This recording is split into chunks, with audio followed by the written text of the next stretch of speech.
Kami dari kelompok. Assalamualaikum warahmatullahi wabarakatuh. Di sini kami dari kelompok 2A akan mempresentasikan materi mengenai pasar monopolistik. Sebelumnya perkenalkan saya sebagai moderator, Ariska Firmana Putri, dan rekan saya, Intan Effendi dan juga Raisatul Mahmudah. Oke, untuk materi pertama, saya akan menjelaskan mengenai definisi pasar monopolistik. Pasar monopolistik merupakan struktur pasar yang terdapat banyak perusahaan yang menjual produk-produk yang bervariasi atau yang menghasilkan barang yang berbeda corak.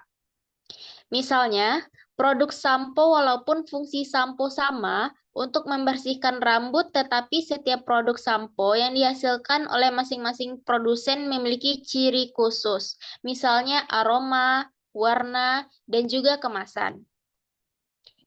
Oke, selanjutnya terdapat ciri-ciri pasar monopolistik. Yang pertama yaitu terdapat banyak penjual. Pasar persaingan monopolistik memiliki banyak produsen yang menjual produk serupa, tetapi dengan perbedaan tertentu seperti saya jelaskan tadi, yaitu produk sampo memiliki banyak penjual, tetapi memiliki ciri khas yang berbeda-beda seperti warna, kemasan, dan juga bau. Dan yang kedua, yaitu produsen memiliki market share masing-masing atau memiliki komoditas berbeda karakteristik seperti desain, merek, mutu, dan juga kemasan serta pelayanan purna jual. Dan yang ketiga, yaitu perusahaan memiliki sedikit kekuasaan untuk mempengaruhi harga karena masih mempunyai pelanggan dan juga pembeli setia. Dan yang keempat, keluar masuk pasar sangat mudah. Hambatan untuk masuk atau keluar pasar tidak terlalu tinggi sehingga memungkinkan perusahaan baru untuk bergabung atau meninggalkan pasar dengan mudah. Dan yang kelima, persaingan promosi penjualan sangat aktif. Karena diferensiasi produk perusahaan cenderung bersaing melalui strategi pemasaran, promosi, dan iklan untuk menarik konsumen dan meningkatkan loyalitas. Dan selanjutnya 3 asumsi dasar persaingan monopolistik. Nah, yang pertama itu ada produk yang terdiferensiasi atau differentiated product. Adalah produk yang dapat dibedakan oleh konsumen dengan melihat siapa produsennya. Seperti barang tersebut dapat dibedakan oleh kualitas barangnya, model, bentuk, warna, bahkan oleh kemasan, merek, dan pelayanannya.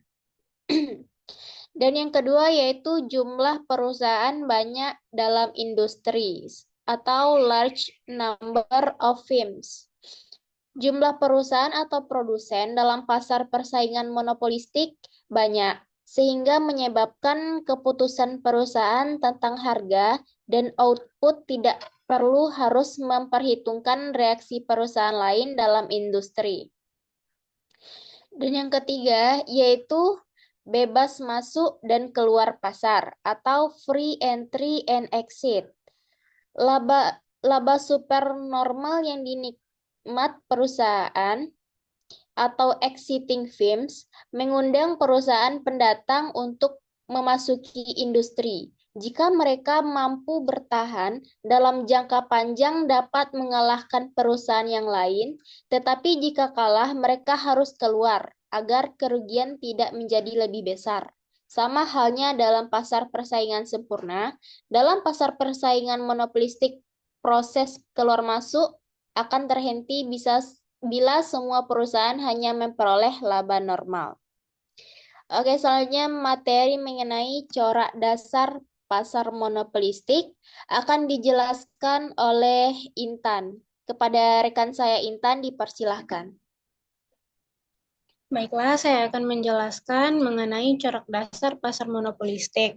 Jika dilihat dari efisiensi dan diferensiasi produk, pasar monopolistik memiliki keuntungan bagi produsen dan konsumennya, di mana keuntungan produsen yaitu diferensiasi produk, menciptakan hambatan bagi perusahaan lain dan dalam menarik konsumennya. Sedangkan keuntungan bagi konsumen yaitu konsumen menjadi memiliki banyak pilihan dalam menentukan produk dengan karakteristik produk yang beraneka ragam. Selanjutnya, jika dilihat dari perkembangan teknologi dan inovasi, dorongan yang sangat terbatas dalam perbaikan teknologi dan inovasi dengan alasan dalam jangka panjang perusahaan hanya akan mendapatkan keuntungan normal, di mana keuntungan melebihi normal, maka jangka pendeknya akan dimasukkan oleh perusahaan lain. Dan jika banyak produsen itu sama dengan banyak pesaing. Keuntungan yang diperoleh dari pengembangan teknologi dan investasi tidak dapat dinikmati lagi. Selanjutnya, keseimbangan dalam jangka pendek atau keuntungan maksimum.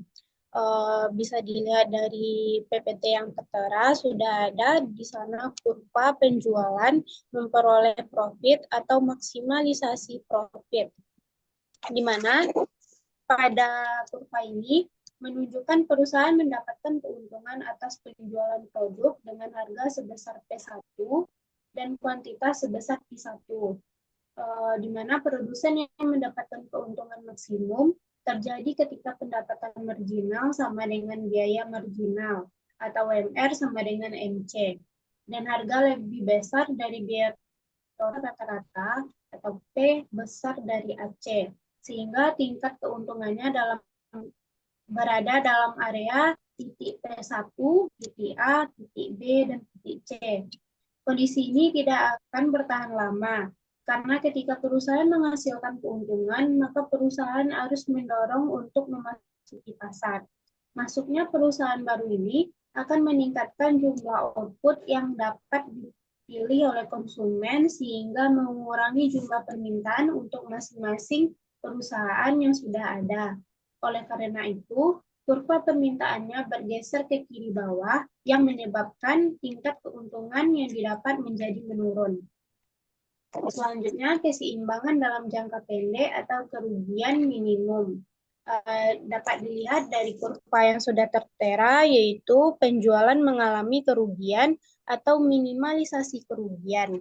Pada kurva ini menunjukkan perusahaan mendapatkan kerugian karena melakukan penjualan produk dengan harga sebesar P dan kuantitas sebesar dengan harga sebesar P2 dan kuantitas sebesar Q2. Di mana ketika produsen tidak mampu menghasilkan keuntungan positif, solusi terbaiknya adalah mendapatkan kerugian yang minimum. Produsen yang mendapatkan kerugian minimum ketika pendapatan marginal sama dengan biaya marginal atau WMR sama dengan MC, dan harga lebih kecil dari biaya total rata-rata atau P kecil dari AC, sehingga tingkat kerugian berada dalam area titik P2, titik J, titik K, dan titik L. Ketika perusahaan mengalami kerugian, mengakibatkan perusahaan yang ada di pasar memiliki dorongan untuk keluar dari pasar. Saat keluar dari pasar, produk yang dapat dipilih oleh konsumen akan semakin sedikit, sehingga jumlah permintaan pada masing-masing perusahaan akan semakin banyak, yang mengakibatkan kurva permintaannya akan bergeser ke kanan atas dan menyebabkan tingkat keuntungan yang didapatkan menjadi meningkat. Selanjutnya, keseimbangan dalam jangka panjang. Pada kurva yang sudah tertera, proses masuk dan keluar pasar ini terus berlanjut sehingga perusahaan di dalam pasar menghasilkan keuntungan ekonomi yang sama dengan titik nol, yaitu P sama dengan AC. Keseimbangan dalam jangka panjang ini mengakibatkan tidak adanya insentif bagi perusahaan untuk masuk ataupun keluar pasar. Dalam skenario yang berlangsung, baik perusahaan keluar maupun perusahaan masuk ke dalam pasar, akhirnya pasar mencapai keseimbangannya dalam jangka panjang, di mana permintaan akan bersinggungan dengan kurva AC, sehingga harga akan sama dengan biaya total rata-ratanya, yaitu P sama dengan AC. Pada titik tersebut, kondisi zero economic profit menjadi tercapai karena P sama dengan AC, sehingga menyebabkan harga keseimbangannya lebih besar. Maaf, sehingga menyebabkan harga keseimbangannya menjadi sebesar P dan outputnya keseimbangan sebesar Q. Sekian materi dari saya kembalikan kepada moderator.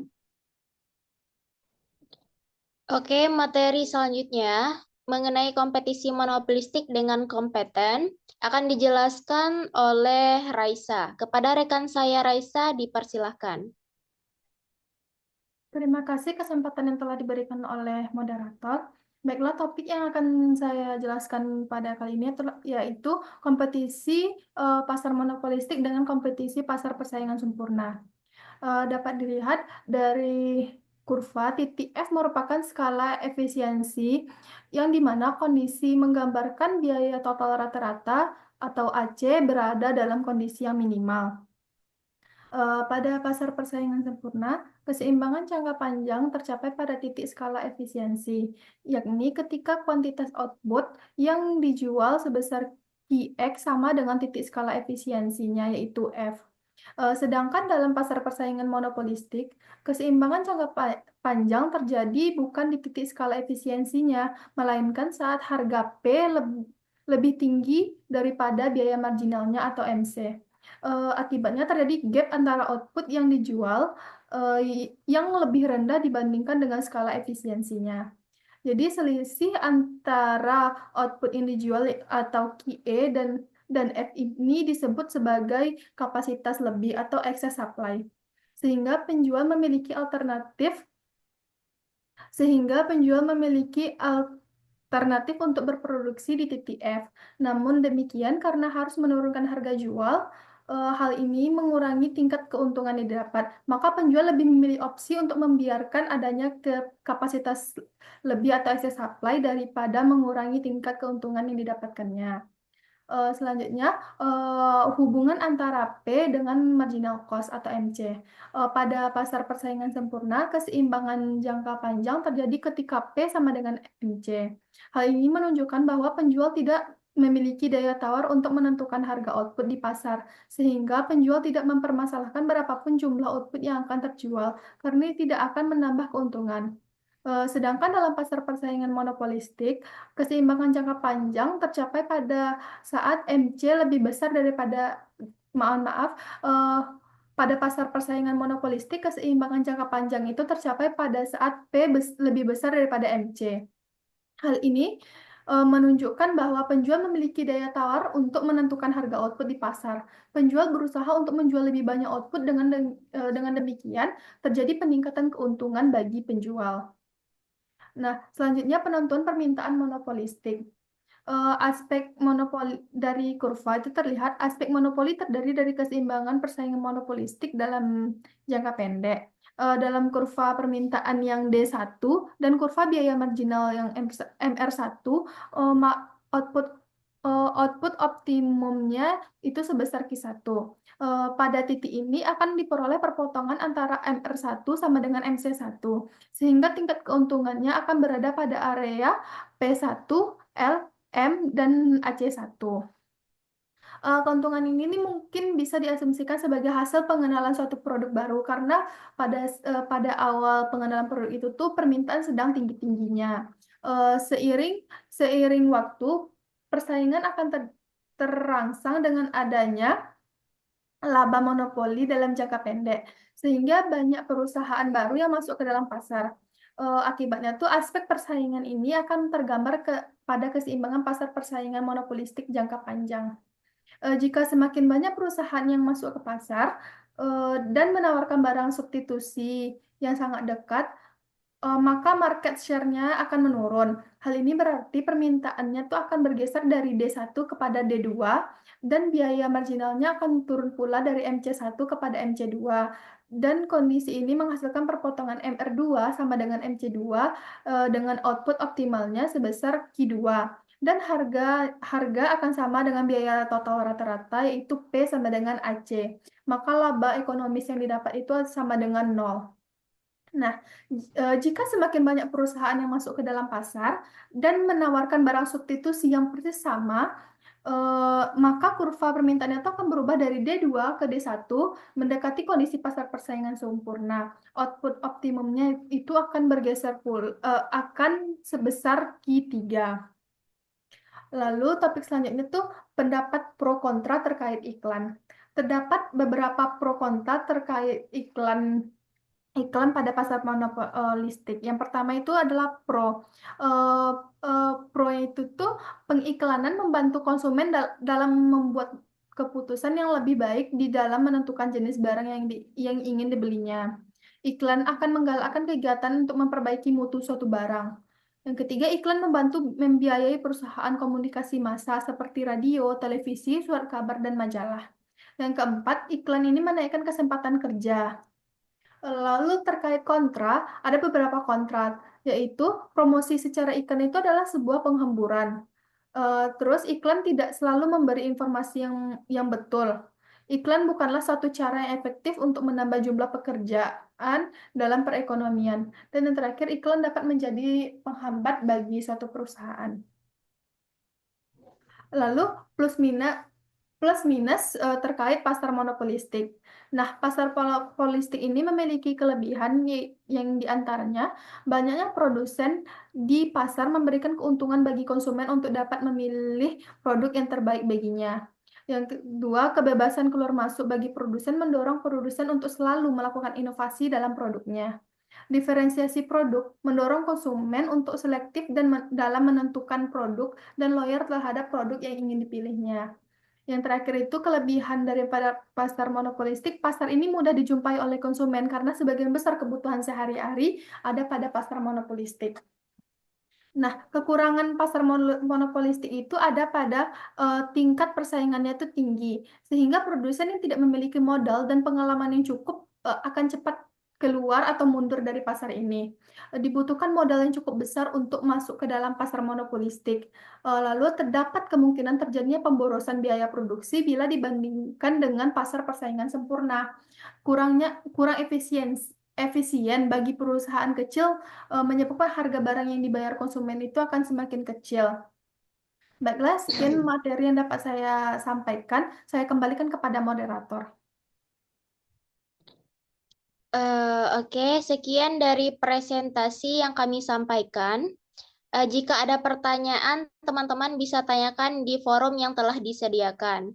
Sekian dari presentasi kami.